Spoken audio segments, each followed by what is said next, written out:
wachache wameitikia, au wengine hamjatupendezesha. Wanaume, Bwana Yesu asifiwe. Amen. Hongereni kwa kutupendezesha. Amen. Wanawake, Bwana asifiwe. Amen. Hongereni kwa kupendeza. Na uzuri wenu unachangia.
Tufundishe Bwana, tuelekeze na neno lako, fungua na akili zetu tupate kuelewa na maandiko asubuhi ya leo, ili akatusaidie Mungu kwa ajili ya utukufu wa jina lako, katika jina la Yesu na katika damu ya Yesu Kristo wa Nazareti aliye hai. Tumeomba na kuamini. Amen. Naomba washarika tukae. Bwana Yesu asifiwe. Amen. Wanaume, Bwana Yesu asifiwe. Amen. Tunamshukuru Mungu kwa sababu ya siku ya wanawake. Wanawake ni jeshi kubwa, na leo Mungu ametukutanisha na mataifa kwenye serikali, nao ni siku ya wanawake. Kwa hiyo ukitoka nje, ukirudi ndani, kote kote unatukuta tunang'aa tu. Bwana asifiwe. Amen. Hatuna baya, tuko vizuri wanawake. Wanawake, Bwana asifiwe. Haleluya. Basi tunamshukuru Mungu, tuko wiki ya 4 kabla ya Pasaka, na kichwa chetu kinasema macho yangu yamtazama Bwana. Bwana Yesu asifiwe. Amen. Katika wiki hii neno la Mungu linatukumbusha kumtazama Mungu katika kila jambo. Hatupaswi kutazama mambo mengine. Ukisoma neno ambalo linatuongoza kwenye kalenda yetu kutoka kile kitabu cha Ayubu sura ya 12 mstari wa 7 mpaka wa 10, pale Mungu anafafanua akionyesha wanyama na mazingira Mungu aliyoumba kwamba wanathamini na kumtazama Mungu.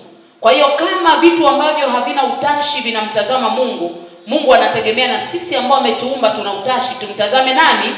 Tumtazame Mungu. Bwana Yesu asifiwe.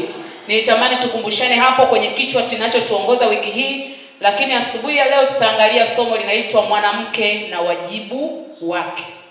Mwanamke na wajibu wake. Bwana Yesu asifiwe. Ninajua tunafahamu wajibu wetu wanawake, lakini kwa sababu ni siku yetu tunatamani tujikumbushe, ili na wababa wakisikia kidogo kule nyumbani tukisahau wanatukumbusha. Si ndivyo wanawake? Amen. Bwana Yesu asifiwe. Mwanamke ni mtu wa thamani sana mbele za Mungu.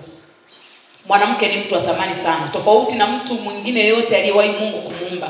Lakini mwanamke amepewa kipaumbele kikubwa na Mungu, kwa sababu kila eneo ambalo Mungu alikuwa anatamani kutokea, hakuna mtu alikuwa anamuona amekuwa ni wa kwanza kwenda isipokuwa mwanamke. Na ndipo uthamani wa mwanamke unapokuja katika Biblia. Bwana Yesu asifiwe. Na ukiwasoma watu wengi kwenye Biblia utakutana nao na utaona uthamani wa mambo ambayo waliwahi kuyafanya. Lakini asubuhi ya leo tuongozwe na ule waraka wa kwanza wa Petro sura ya 3 mstari wa 1 mpaka wa 6. Waraka wa kwanza wa Petro sura ya 3 mstari wa 1 mpaka wa 6. Neno la Mungu linasema, kadhalika ninyi wake watiini waume zenu, kusudi ukiwa wako wasioliamini neno, wavutwe kwa mwenendo wa wake zao pasipo lile neno, wakiutazama mwenendo wenu safi na wahofu. Kujipamba kwenu kusiwe kujipamba kwa nje, yaani kusuka nywele na kujitia dhahabu na kuvalia mavazi, bali kuwe utu wa moyoni usioonekana katika mapambo yasiyoharibika, yaani roho ya upole na utulivu iliyo ya thamani kuu mbele za Mungu.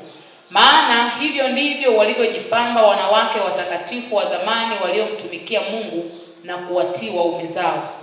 Kama vile Sara alivyomtii Ibrahim, akamwambia Bwana, nanyi akamwita Bwana, nanyi ni watoto wake, mfanyapo mema wala hamkutishwa kwa hofu yoyote.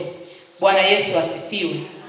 Kwenye kitabu hiki ukisoma, kuna wajibu mchache Mungu alikuwa anazungumza hapa na kutuambia wanawake.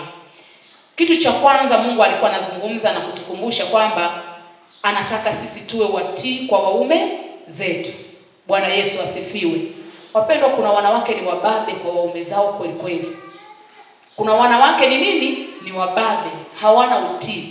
Lakini Biblia leo inatukumbusha na neno linatukumbusha, ikiwa na siku ya wanawake, Mungu anataka utii kwa hao wanaume aliotupa. Kwa sababu ninapokuwa mbabe halafu wakati mwingine ninaitafuta amani ya ndoa, ninaweza nisikutane nayo kwa sababu sijatekeleza wajibu ambao Mungu anataka niutekeleze kwenye hiyo ndoa. Lakini nikisimama nikawa mtii, huyo mwanaume ataanzia wapi kunikorofisha mimi wakati kila analolifanya mimi ni mtii kwake? Wanaume kuna wakati wanataka jambo dogo tu, akisema wewe utii, na ukitii utakula mema ya mwanaume yote. Lakini mara nyingi wanawake, roho ya utii kwetu imekuwa ni changamoto. Na siku ya leo tunapoiadhimisha siku ya wanawake, na tupone katika jina la Yesu wanawake wa Mji Mwema. Kama yuko mtu ambaye ndani mwake alikuwa hana utii na mume wake amefika mahali amekuwa na majuto ya kulalamika kwamba afadhali nisingeoa, labda ningesubiri, asubuhi ya leo neno hili la Mungu likuponye ndani yako na ukawe na mabadiliko kwenye hiyo familia, na mume wako abaki akisema, hakika sikukuu ya wanawake ya mwaka 2026 ilimponya mke wangu. Anafanya au yule anayekuja kwako anafanya ili Mungu akuonekanie katika hayo mambo. Bwana Yesu asifiwe. Lakini kitu cha pili anasema mwenendo safi. Wanawake wameimba hapa, anasema mtu yoyote asinidharau mimi mama, asinidharau mimi mwanamke. Ile ni taarifa walikuwa wanatupa. Ni kweli hatutakiwi kudharauliwa, lakini je, pale mbele kuna kipengele waliendelea, niwe safi katika mwenendo, imani, niwe kielelezo. Maana yake huo ni wajibu wa mwanamke ambaye hataki kudharauliwa, hataki kutokuheshimiwa. Kama nataka niheshimiwe kwenye kanisa, kama nataka niheshimiwe kwenye taifa, kama nataka niheshimiwe na watoto, maana yake lazima mwenendo wangu nihakikishe uko safi. Wanakudharau mwanamke. Kwa nini? Mwenendo wako sio safi. Yumkini kuna mahali wakienda, wakifika, wanakutana na wewe, kuna mambo unayafanya, wanasema hivi, huyu naye ni yule mama wa kanisani, mbona simuelewi? Kwa hiyo ukija kanisani, hata ukiwashauri jambo la namna gani, awe ni kijana, anasema mimi siwezi kumtii huyu mtu kwa sababu kuna maeneo huwa anakuta mwenendo wake sio safi. Mwenendo wetu uwe safi, umtukuze Kristo, uwabariki wengine, ili tusidharauliwe kwa namna yoyote ile. Bwana Yesu asifiwe wanawake. Bwana Yesu asifiwe.